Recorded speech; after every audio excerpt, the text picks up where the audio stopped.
Bonjour à tous les petits corbax. Bienvenue sur la chaîne Corbeau Blanc, pour ceux qui me découvrent et puis ceux qui me redécouvrent encore. Je suis Camille, naturopathe en devenir.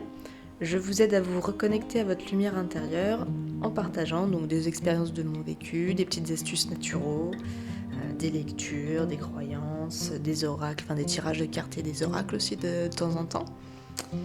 Libre à vous de prendre évidemment ce qui résonne avec vous et de laisser de côté ce qui ne résonne pas. D'accord ?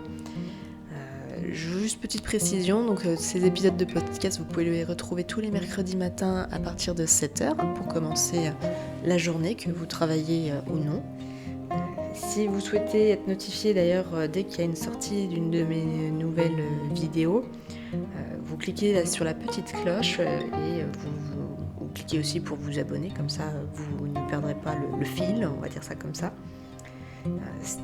Si aussi le travail que je fais vous plaît, vous pouvez évidemment liker, ça me fera plaisir et puis ça permettra de gagner en visibilité et que ça puisse aider forcément d'autres personnes.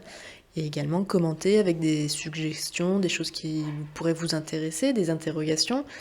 Et partager aussi l'épisode, le lien de l'épisode avec une ou des personnes qui ça pourrait intéresser et aider, pourquoi pas. Également, vous pouvez me retrouver sur Instagram ou Facebook sur Corbeau Blanc Soleil. Et puis, on va commencer l'épisode de podcast dès à présent. Alors, aujourd'hui, on va parler d'Ostara, qui est un sabbat. Donc, j'avais fait un épisode sur ce qu'étaient les sabbats et ma façon de voir ce qu'étaient les sabbats. Donc, aujourd'hui, on va parler du sabbat Ostara, qui est le sabbat qu'on retrouve à l'équinoxe du printemps, donc aux environs du 20 mars. D'ailleurs, cette année, en 2022, ce sera le 20 mars. Donc, c'est un solstice mineur. Pour info, voilà. C'est le deuxième sabbat mineur. Oui, parce que le premier, c'est Yule dans l'année. Donc, tout ça pour dire que qu'est-ce que Ostara ? Donc Ostara, le 20 mars, donc c'est d'ailleurs là-dessus qu'a été calqué Pâques chez les chrétiens. Mais vous doutez bien que Pâques... si vous avez lu la Bible, vous ne trouverez pas la correspondance avec le lapin, les œufs, les cloches. Ça n'apparaît pas dans la Bible, donc c'est vrai que c'est pas très cohérent. Si vous fêtez Pâques, c'est comme quand vous fêtez Noël. C'est pas très cohérent de mettre une bûche, un sapin de Noël, tout ça, ce n'est pas chrétien. Donc on va voir ça un petit peu au fur et à mesure. Donc déjà, Ostara, ça vient de la déesse Éostre chez les Germaniques, qui est la déesse de l'aube, qui d'ailleurs pour faire plaisir à des enfants avait transformé un oiseau en lapin. Donc voilà pourquoi vous allez retrouver des œufs à Pâques, pourquoi vous allez retrouver des lapins aussi. Et d'ailleurs la morale de l'histoire, c'est que donc l'oiseau en fait qui chantait beaucoup, donc forcément s'est retrouvé en lapin, ne pouvait plus chanter, et était très triste. Et les enfants ont demandé d'ailleurs à la déesse Éostre de faire marche arrière, de faire en sorte que le lapin puisse être à nouveau un oiseau, et elle n'a pas pu le faire. Donc elle a été punie d'ailleurs pour ça. On lui a retiré ses pouvoirs magiques, justement. La seule chose qu'elle avait pu faire, c'était transformer donc le lapin à nouveau en oiseau qu'à l'équinoxe, donc à la fête d'Ostara, où le lapin redevenait un oiseau pendant 24 heures, et pour remercier les enfants de s'être préoccupés de lui, il leur donnait les œufs. Voilà pourquoi on trouve des lapins et des œufs à Pâques. Entre autres, parce qu'il y a aussi le symbole de fertilité lié au lapin, au lièvre. C'était au Moyen-Âge où effectivement le lièvre de Mars était considéré comme un symbole de fertilité aussi. Donc tous ces symboles mis bout à bout, donc déjà vous venez de comprendre pourquoi on trouvait des œufs, en chocolat maintenant, ou des lapins à Pâques. Donc c'est une fête qui est portée sur l'espoir, sur le renouveau. On célèbre en fait la nouvelle saison des récoltes qui débute. C'est le symbole de commencement, d'abondance, de fertilité, de renouveau de la nature, c'est le printemps. C'est l'équilibre, vu qu'on est à l'équinoxe, entre le jour et la nuit, la lumière et l'obscurité, et c'est valable pour votre intérieur. C'est-à-dire que là, vous êtes à un point dans votre vie où vous êtes encore à moitié en introspection, dans votre grotte, et à moitié en train de sortir de votre coquille. Et justement, c'est le moment de nettoyer encore un petit peu plus votre intérieur, que ce soit d'ailleurs la maison ou que ce soit d'où le nettoyage de printemps, ou votre intérieur phase d'introspection, et vous justement vous dire tiens, ça je le laisse de côté, on est en phase de renouveau, ça j'en veux plus, je le jette, et voilà, je suis un nouveau serpent, je laisse ma vieille mue. Voilà, en gros c'est ça. On fait peau neuve. Voilà, c'est l'idée, on est tout frais, tout beau, magnifique. C'est le moment aussi idéal justement pour faire les prises, pour prendre des décisions. C'est pour les prises de décision, parce qu'on est en plein dans l'équilibre.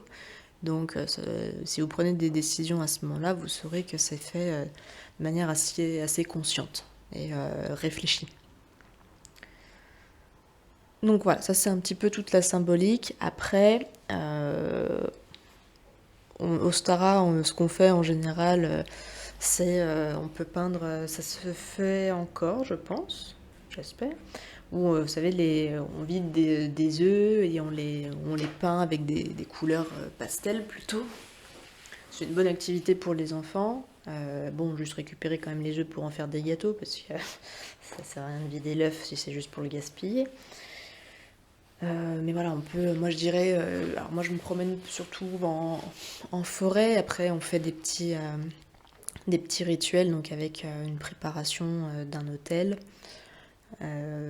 Voilà, c'est principalement ça. Bon, vous pouvez faire ce qu'on fait à Pâques, acheter des œufs en chocolat et les cacher. De toute façon, c'est les mêmes symboliques. L'idée est là. Donc bon, évidemment, il n'y a pas l'histoire du Christ, mais vous pouvez tout à fait faire, puis aller faire de la cueillette aux fleurs, c'est tout à fait, je dirais, recommandé. Je dirais que vous faites ce que vous voulez, mais c'est des choses qui sont, vu que tous les sabbats sont en lien avec la nature, faites quelque chose qui est logique par rapport à ce que vous trouvez dans la nature, que ce soit pour monter un hôtel ou pour faire des activités.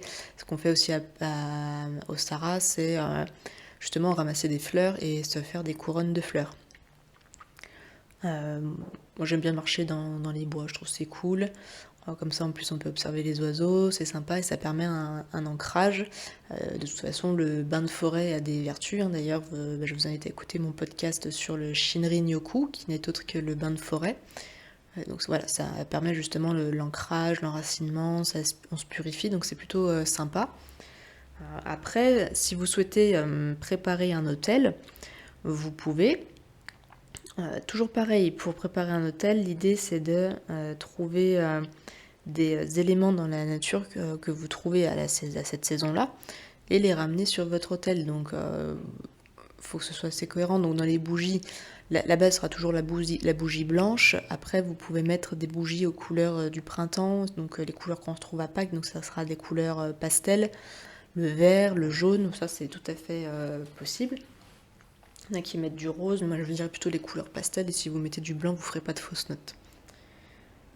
Vous pouvez mettre aussi de l'encens qui sent le printemps, donc plutôt des senteurs de fleurs. On aime bien mettre du jasmin, aussi la fraise, ça peut être sympa. Il y aura plutôt des notes fleuries, ou si c'est un fruit, la fraise. Voilà, par exemple. Vous pouvez mettre aussi des pierres. Je sais que j'aime bien mettre des pierres, donc pareil, aux couleurs du printemps. Vous avez de l'améthyste, vous avez l'aigle marine, vous allez avoir l'aventurine. Ça reste des couleurs assez pastel, qui sont agréables à travailler en plus. Donc ça, vous pouvez, il y a quoi? Il y aurait l'émeraude aussi, si vous avez une émeraude, un rubis brut, pourquoi pas, mais plus l'émeraude. Vous pouvez. Après, je dirais qu'il n'y a pas de règles. Je n'aime pas cette façon, moi, de voir les choses où il y a des rituels bien précis. Je dirais que chaque rituel doit être adapté à une personne. C'est comme toute chose. Ça doit être individualisé. Donc, faites-vous confiance. Moi, je sais que si je trouve des plumes d'oiseaux dans les bois, je vais ramasser les plumes et je vais les mettre sur l'autel. Si je trouve des pommes de pin mortes, même si c'est pas la saison de la pomme de pin, je vais en mettre quand même parce que j'adore la pomme de pin. Il y a plein de choses. Si vous habitez en bord de mer, eh ben, prenez des coquillages, ramassez des coquillages, il n'y a pas de souci. Et, enfin, moi, je fais avec mon environnement. Je dirais que voilà, déjà, il faut adapter à l'environnement dans lequel vous vivez. Parce que moi, forcément, je vous dis ça, mais j'habite en France. Je suis plutôt proche des forêts, pas très très loin des montagnes non plus. Si vous habitez en France mais en bord de mer, ça va pas être les mêmes éléments que vous allez trouver. Et si vous n'habitez pas en France, ça va forcément, déjà la saison sera pas la même. Je sais pas, peut-être que au mois de mars vous trouvez des bananes, je n'en sais rien, je n'ai pas de je ne suis pas spécialiste des plantes, enfin des récoltes suivant votre région. Mais voilà, je dirais, le secret c'est quand même, voilà, c'est juste individualiser, enfin, faites avec votre environnement. Euh, et faites avec vos croyances, avec comment ça résonne en vous, c'est toujours la base. Si vous habitez dans une grande ville que vous n'avez pas accès à un espace vert, alors maintenant il y a quand même un peu plus d'espace vert, mais j'avoue que moi j'habite pas dans les grandes villes parce que justement je me sens étouffée. Vous pouvez quand même essayer d'aller dans un parc et ramasser 2-3 fleurs ou sortir sur la journée. Sortir, vous prenez, trouvez une personne pour venir avec vous, pour vous emmener à la campagne, tout simplement, parce que déjà ça vous fera prendre l'air, hein, non seulement ça, et puis vous pourrez récupérer des plantes, des fleurs dans les prés, ça c'est top pour faire les hôtels. Et puis, vraiment le premier aspect c'est que ça va vous oxygéner, donc c'est quand même top. Puis voilà, mais encore une fois, adaptez-vous à votre environnement, vos capacités, vos envies. Voilà, moi je sais que je fais pas forcément les mêmes hôtels chaque année au même sabbat. C'est en fonction de ce que je trouve, c'est en fonction de mon envie, et qu'il va y avoir aussi des sabbats que je vais faire un peu plus, on va dire, rigoureusement que d'autres. Typiquement, moi, le sabbat le plus important de l'année, c'est Samhain. Donc c'est vrai qu'au Stara, j'aime bien le faire parce que j'aime bien les couleurs, justement, et que bon, ça me rappelle un peu Pâques, donc c'est sympa. Mais voilà, on a aussi nos atomes crochus avec certains sabbats, je vous le dis, c'est normal, tout va bien, et si vous le loupez, c'est pas grave non plus, hein. L'idée est là. Ce que je vous dirais quand même, c'est si le cœur vous en dit, pour Ostara, vous pouvez noter des nouveaux projets que vous aimeriez concrétiser. Ça vous permettrait de revenir dessus et le fait de l'écrire, ça vous ferait ancrer ça dans la matière, ce serait le premier pas vers l'action. Donc voilà. Je dirais que voilà, j'ai rien de plus vraiment à dire sur Ostara. Si vous avez des questions, évidemment, vous pouvez les mettre en commentaire. Des suggestions également. Moi, ça me fera plaisir, hein, je vous réponds, il n'y a pas de souci. Et puis, je vous dis à bientôt dans un prochain épisode de podcast. Ciao, ciao!